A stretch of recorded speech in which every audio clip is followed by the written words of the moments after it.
Jesus destroyed a tree for not feeding him. I'm not exaggerating. Mark chapter 11 verse 14 records it. Jesus saw a fig tree. He walked up to it looking for fruit, found nothing, and cursed it with his own words. May no one ever eat fruit from you again. And the next day, the tree was dry from the root, but that's not the worst part.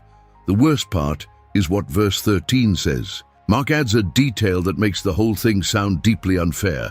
It says word for word, because it was not the season for figs. Did you catch that?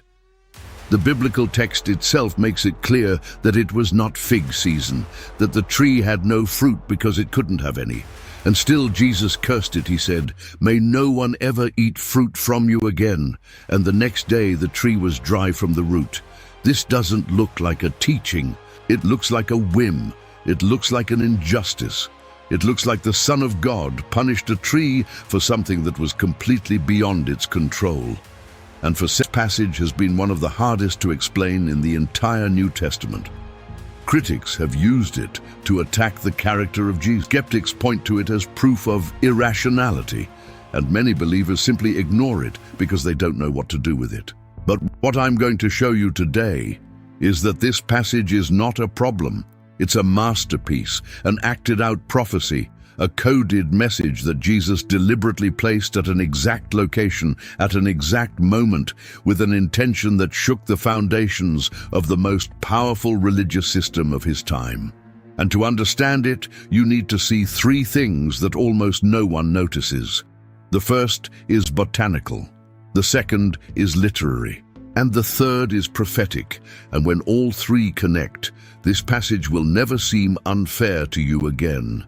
Let's start with what nobody tells you about fig trees in Israel. The common fig tree in the region of Judea and Galilee is called Ficus carica, and it has a botanical behavior that is absolutely crucial to understanding what Jesus did. This species produces 2 harvests per year. The main harvest ripens between August and September. That's the formal fig season. But there's a first harvest that appears much earlier. It's called in Hebrew pagim. In modern botany, it's known as the breba, or early fig. And here's the detail that changes everything. The early figs appear before the leaves. Pay close attention to this. In a healthy and productive fig tree, the small green fruits come out first, and then the leaves come out. This means that if a fig tree already has abundant leaves, it should have at least those first green fruits. The leaves are the visible signal that the tree is in production. The leaves are the promise that there's fruit inside.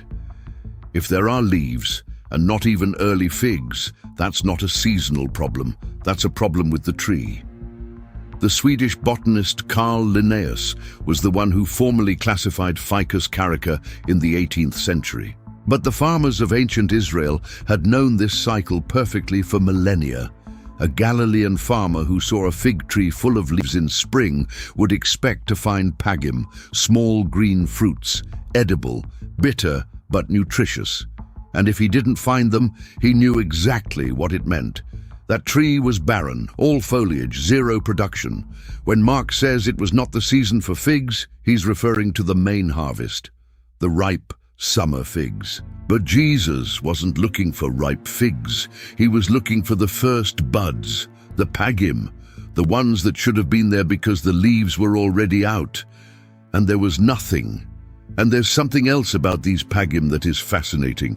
They were food for travelers, for walkers going along the roads of Judea who didn't have time to sit down for a full meal.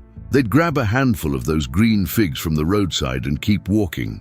The rabbis of the Talmud even debated whether one should pay tithe on figs eaten directly from the tree while passing by. That's in the tractate Masero. It was such a common practice that no one questioned it. Roadside trees were for everyone. And Jesus was coming from Bethany, walking, hungry. Mark says it explicitly in verse 12. He was hungry, and he saw a fig tree in the distance that had leaves. He went to see if perhaps he would find something on it. The expectation wasn't whimsical. It was completely reasonable. It was what any Galilean traveler would have expected upon seeing a tree like that at that time of year. So the first layer of this mystery is now resolved. Jesus didn't curse a tree for not producing fruit out of season. He cursed a tree that promised fruit with its leaves but didn't deliver. A tree that had every appearance of productivity but was completely barren inside. All facade. Zero substance. If this is already changing the way you saw this passage, hit like because what's coming is much stronger still. But this is only the surface, because what Jesus did with that fig tree was not an isolated act. It was the first half of something much bigger. And to see it, you need to understand a literary technique that Mark uses again and again in his gospel. And that in this case is the key that unlocks everything. It's called intercalation, or as scholars call it, the sandwich technique. Mark is the only evangelist who splits the fig tree story into two parts and places another event in the middle. Look at the structure. In Mark chapter 11, verses 12 through 14, Jesus curses the fig tree in the morning on the way to Jerusalem. Then, in verses 15 through 19, Jesus enters the temple and drives out the merchants. And finally, in verses 20 through 25, the disciples pass by the fig tree the next day and find it dried up from the root. Fig tree, temple, fig tree. Mark places the cleansed fig tree story like the filling of a sandwich, and this is not accidental. Mark does this at least 6 times in his gospel. Every time he intercalates two stories, it's because one interprets the other. One is the reading key for the other. They're mirrors. So ask yourself, if the fig tree is one half of the sandwich and the temple is the other, what is Mark saying? He's saying the fig tree is the temple, a tree full of leaves but without fruit, a religious system full of activity but without genuine spiritual life. Every appearance of functioning, ceremonies, sacrifices, incense, hymns, Levites, priests, day one would expect from a center of worship to the living God, but inside, nothing, zero fruit, zero justice, zero mercy, zero real connection with God. And now look at what Jesus finds when he enters the temple. Mark chapter 11, verse 17. Jesus says, "Is it not written that my house shall be called a house of prayer for all nations? But you have made it a den of robbers."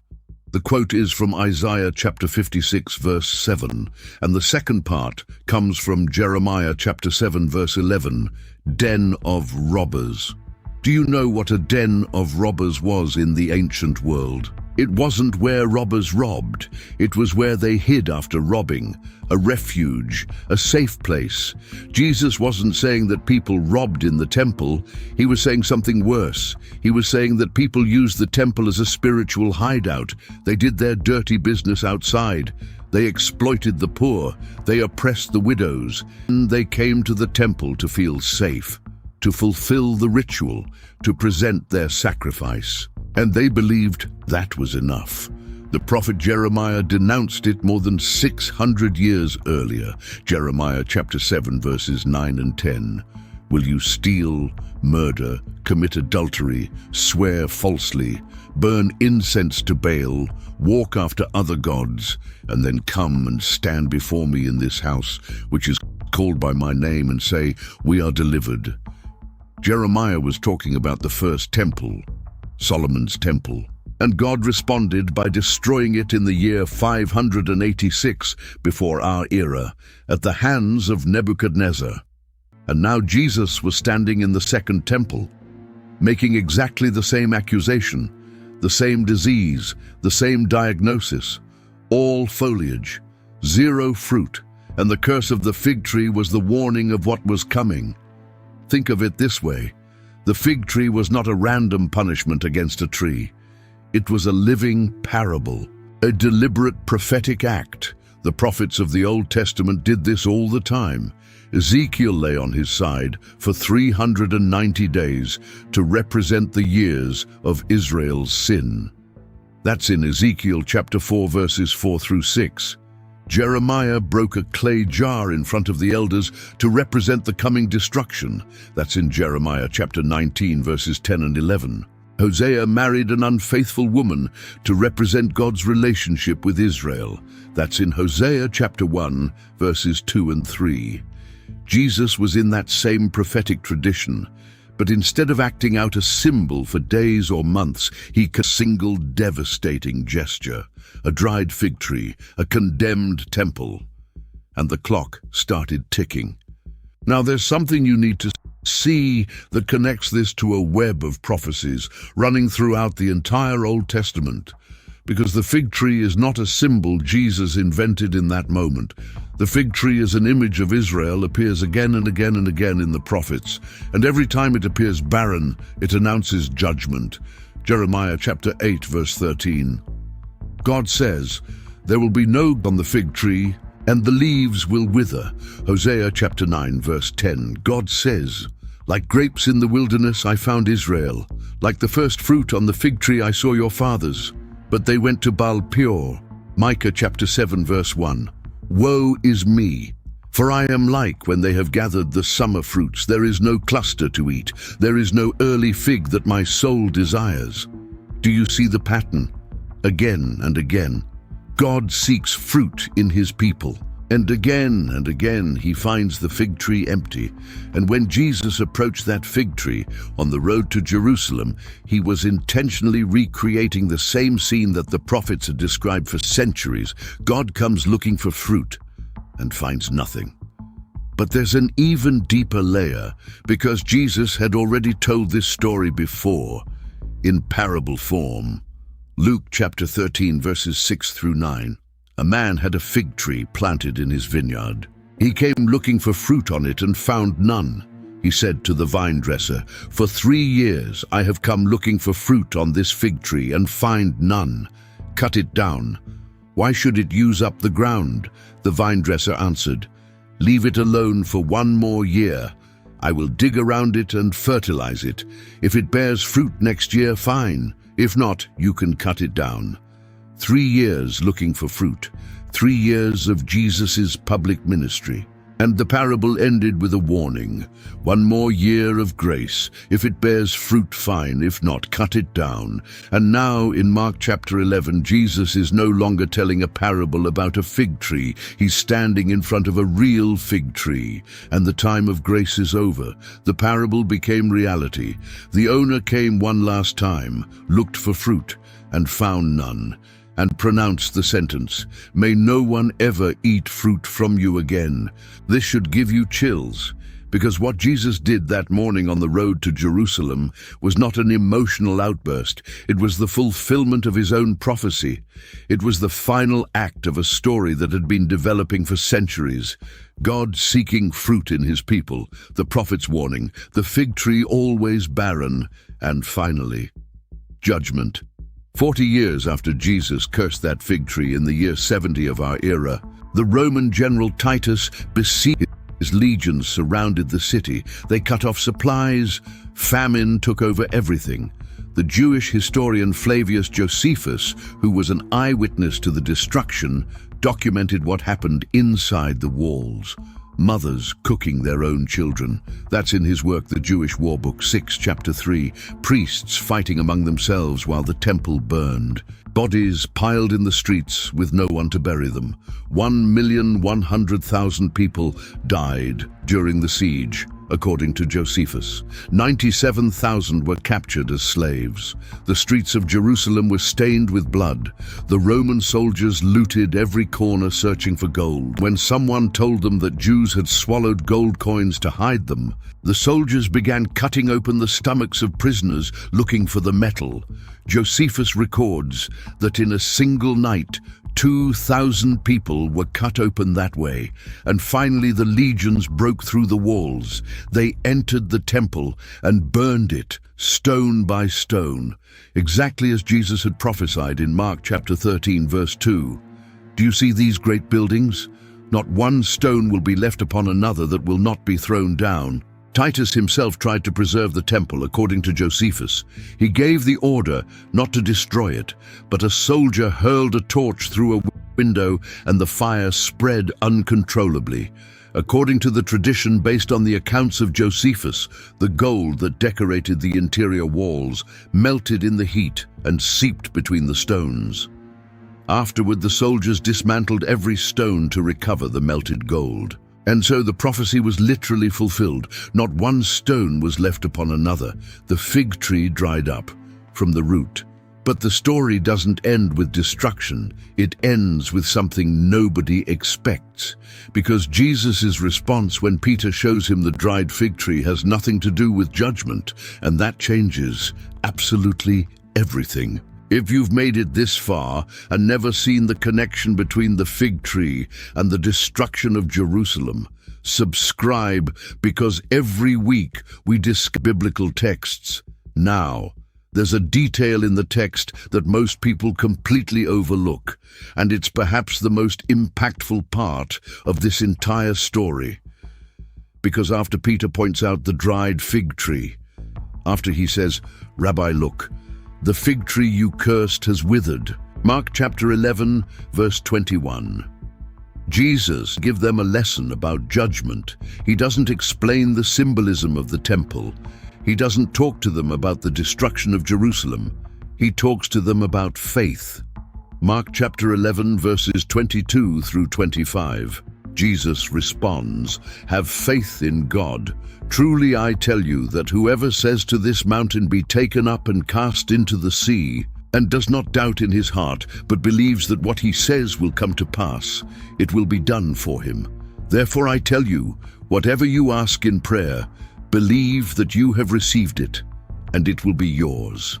And whenever you stand praying, forgive, if you have anything against anyone, so that your Father also who is in heaven may forgive you your trespasses."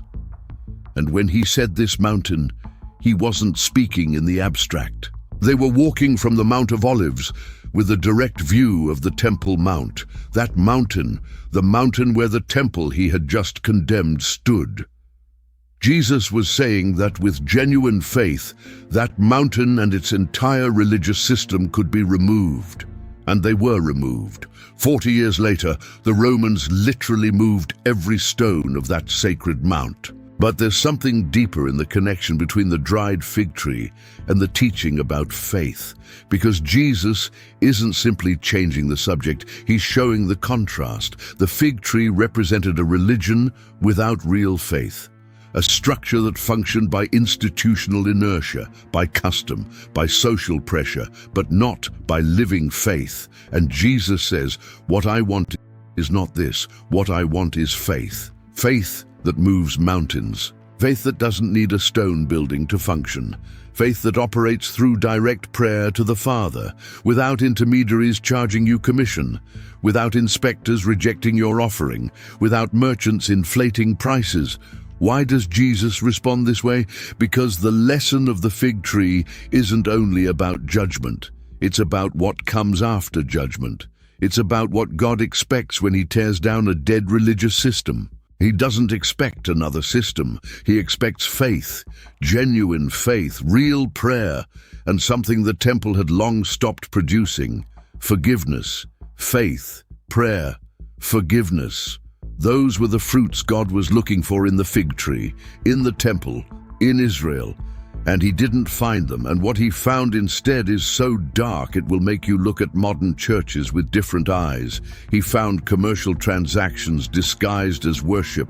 He found merchants selling doves at inflated prices to poor pilgrims who came from far away. He found money changers charging abusive commissions to convert Roman coins into the temple currency, which was the only one accepted for offerings. The Babylonian Talmud in the tractate Keritot folio 8 records that a pair of doves once cost a gold denarius. A gold denarius was equivalent to 25 silver denarii. An average worker earned 1 silver denarius per day. That means a wanted to offer the cheapest available sacrifice had to pay 25 days' wages. For 2 doves, Rabbi Simeon ben Gamaliel intervened and managed to bring the price down to 1/4 of a silver denarius.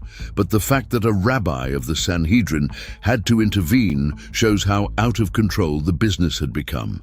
And there was something even worse. The temple inspectors had to certify that each animal was fit for sacrifice, without blemish, without spot. And this is where the system became perverse. If you brought your own lamb or your own doves from home, the inspectors almost always found a defect, a spot, an imperfection. Your animal was rejected, and you had to buy one from the temple's authorized vendors, at temple prices, with the money changers' commission included. It was a religious monopoly, a system designed to extract money from the most vulnerable in the name of God, the umbrella of holiness. Everything had the appearance of legitimacy. Everything was covered in leaves. If you know someone who needs to understand what really happened with this fig tree, send them this video, because what follows is going to connect everything in a way you don't expect. He found a system that excluded Gentiles from the only space they had to pray, because the temple market operated precisely in the court of the Gentiles. The place that Isaiah had prophesied as a house of prayer for all nations had become a noisy bazaar where it was impossible to pray. The temple had all the leaves, all the appearance, all the structure, but it had lost its purpose. It was a leafy fig tree without a single fig. And here's something that connects this directly to your, because the question of the fig tree is not a first-century question. It's an eternal question. What fruit are you producing? I'm not asking if you go to church. Those are leaves. I'm not asking if you sing the worship songs. Those are leaves. I'm not asking if you post Bible verses on your social media. Those are leaves. I'm not asking if you say amen out loud when the pastor preaches. Those are leaves. I'm asking if there's fruit. Is there genuine love for people who are hard to love? Is there real patience when everything falls apart? Is there generosity that nobody sees or applauds? Is there forgiveness toward that person who destroyed you? Is there integrity when nobody's watching? Because that's fruit. And foliage without fruit doesn't impress God. It confronts him. Paul describes it in Galatians chapter 5, verses 22 and 23. The fruit of the Spirit is love, joy, peace, patience, kindness, goodness, faithfulness, gentleness, self-control. Against such things there is no law. Notice it doesn't say the fruits, it says the fruit, singular, because it's not a list of options where you pick the ones you like. It's a complete package. Either it all grows together, or it's not the fruit of the Spirit. It's human performance. And human performance is exactly what the temple was when Jesus walked in. A perfect religious stage with actors repeating their lines, but without real life behind the curtain. There's a parallel in Matthew chapter 23 that makes this even clearer. Jesus addresses the religious leaders and tells them 7 times. Woe to you, scribes and Pharisees, hypocrites, 7 times. And the word he uses in Greek is hypocrites, which originally meant theater actor, someone who puts on a mask and plays a character they're not. Jesus was telling them, you are actors. You're playing a role. You have the lines memorized, the gestures perfected, the wardrobe impeccable. But behind the mask, there's nothing. Leaves without fruit. Matthew chapter 23, verse 27. You are like whitewashed tombs, which outwardly appear beautiful, but within are full of dead people's bones and all uncleanness. The outside shines, the inside rots, and God sees the inside. Now, I want you to understand something about the specific moment when Jesus did this, because it wasn't random. Mark played the fig tree the day after Jesus' triumphal entry into Jerusalem. The day when the crowd shouted Hosanna, the day when they spread their cloaks on the road, the day when they cut branches from the fields and scattered them where he would pass. Mark chapter 11, verses 8 through 10. And what did Jesus do when he arrived at the temple that day? Mark chapter 11, verse 11 says something revealing. he entered Jerusalem and went into the temple. And when he had looked around at everything, as it was already late, he went out to Bethany with the 12. He looked around at everything. He said nothing. He did nothing. He just looked, observed, inspected, like an owner who arrives at his property and checks the state of things. And then he left, without saying a word, and the next morning, on the way back, he cursed the fig tree. Do you understand what happened? Jesus inspected the temple. He saw what was inside. And the next morning he acted out his verdict through the fig tree. First he saw, then he judged. The inspection of the temple and the cursing of the fig tree are the same act split into two scenes. Mark wants you to read it as a single story. And then, upon entering the temple again, comes the action. He overturned the tables of the money changers. He overturned the seats selling doves. He wouldn't let anyone carry merchandise through the temple. Mark chapter 11 verses 15 through. This is not the meek and gentle Jesus that many imagine. This is a prophet on fire, cleaning his father's house with the same authority with which Elijah confronted the prophets of Baal, with the same urgency with which Jeremiah cried out at the gate of the first temple, and the chief priests and the scribes. Mark chapter 11 verse 18 says, "They were looking for a way to kill him. The cursing of the fig tree sealed the death sentence against Jesus, because the religious leaders understood perfectly what it meant. They understood that Jesus was saying they were the barren fig tree, that their system was condemned, that God had come looking for fruit and had found a commercial circus. And instead of repenting, they decided to kill the messenger. But there's more, something that connects this first-century fig tree to the end of human history, and once you see it, you won't be able to stop thinking about it. In Revelation chapter 6 verse 13, John describes a vision of the end times, and he says, "The star earth as the fig tree sheds its figs when shaken by a strong wind." The image of the fig tree being shaken, losing its fruit, appears again at the end of the story, as if the first cursing of the fig tree were a dress rehearsal for something bigger, a pattern that repeats. God seeks fruit, doesn't find it, and the tree is shaken. Jesus himself connected the fig tree to the end times in Matthew chapter 20. From the fig tree, learn its lesson. When its branch has already become tender and puts out its leaves, you know that summer is near. So also, when you see all these things, you know that he is near, at the very gates. The fig tree that put out leaves without fruit in Mark chapter 11 becomes the fig tree whose leaves signal the nearness of the end in Matthew chapter 24.